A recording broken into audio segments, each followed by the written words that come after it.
دلوقتي احنا عرفنا الاضرار وخلينا نروح للجانب اللي يهمنا اكتر في الفيديو ده. النهارده هنتكلم على موضوع مهم جدا وحساس، موضوع كتير مننا بيواجهه بس محدش بيتكلم فيه بصراحة.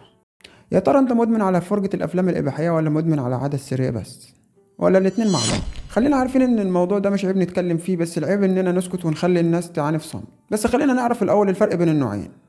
اول نوع هو مدمن الفرجة على الافلام الاباحية، وده بيقضي ساعات طويلة في مشاهدة المحتوى الاباحي ومش بيقدر يبطل حتى لو عاوز، وده بيأثر على شغله او دراسته وعلاقاته. كمان بيحس بالذنب بعد كل مرة بس مش قادر يوقف، وبيدور على محتوى اكتر واقوى علشان يحس بنفس الاثارة. تاني نوع هو مدمن العادة السرية، وده بيمارس العادة بشكل قهري ومتكرر حتى لو مش محتاج، وبيعملها علشان يهرب من الضغوط او المشاعر السلبية، ودايما بيحس انه مش قادر يسيطر على نفسه لانها بتأثر على طاقته وتركيزه في الحياة. انما تالت نوع ده وهو مدمن الاتنين مع بعض، ودي اصعب حالة، لما الإنسان يبقى مدمن على المشاهدة والممارسة في نفس الوقت، وهنا الموضوع بيتطور وبيبقى أعقد وأصعب في العلاج. المهم خلينا نتعرف إزاي مع بعض إنك مدمن. أول حاجة، لو بتقضي وقت أكتر من ساعة يوميا في مشاهدة المحتوى الإباحي. تاني حاجة، لو بتستخدمها علشان تهرب من مشاكلك أو مشاعرك. تالت حاجة، لو بتأثر على شغلك أو علاقاتك أو نومك وبرضه مكمل فيها. رابع حاجة، لو حاولت تبطل كتير بس مش قادر. وخامس حاجة، دايما تكون محتاج محتوى أغرب وأقوى علشان تحس بنفس الإثارة. تعالوا مع بعض نعرف علامات إدمان العادة السرية. لو بتعملها أكتر من مرة في اليوم بانتظام، أو إنك بتحس إنك مجبور تعملها حتى لو مش عاوز، أو بتعملها حتى لو بتحس بعدها بضعف أو إرهاق مستمر، وكمان بتعملها حتى لو بتحس بعدها بالاكتئاب أو بالذنب. ده أنت حتى بتفضل إنك تعملها على إنك تكون موجود مع الناس. خلينا نتعرف مع بعض على أضرار العادة دي على صحتك النفسية. أولا، بتسبب الاكتئاب والقلق. ثانيا، بتضعف الثقة بالنفس وبتخليك دايما حاسس بالذنب، وكمان بتعمل اضطرابات في النوم وصعوبة في التركيز.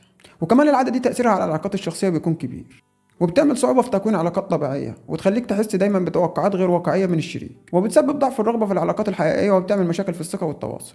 واصعب جانب بتاثر فيه العاده السريه هو الصحه الجسديه، واول حاجه بتسببها هي الارهاق المستمر من غير ما تعمل اي مجهود، وبتضعف الطاقه والحيويه، وكمان بتعمل اضطرابات هرمونيه، وبتعمل مشاكل في النوم، وبتضعف جهاز المناعه وتدمره. دلوقتي احنا عرفنا الاضرار وخلينا نروح للجانب اللي يهمنا اكتر في الفيديو ده.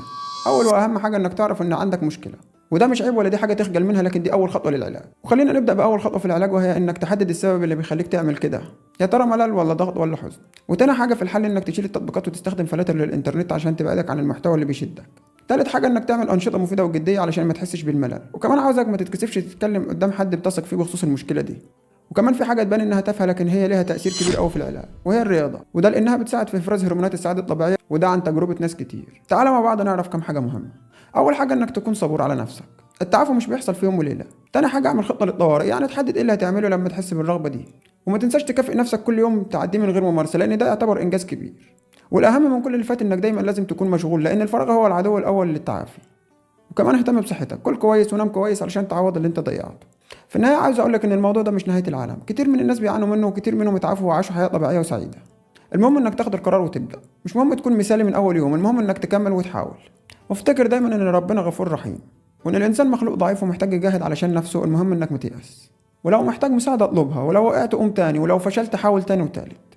الحياه اجمل بكتير من انك تضيعها وانت مدمن على حاجه مضره بيك. بتمنى لك التوفيق وربنا يعينك ويقويك.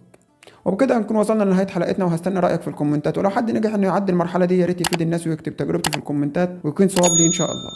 لو الفيديو عجبك اشترك في القناة وفعل الجرس، لان كل المواضيع اللي جاية هتهمك وتفيدك. سلام.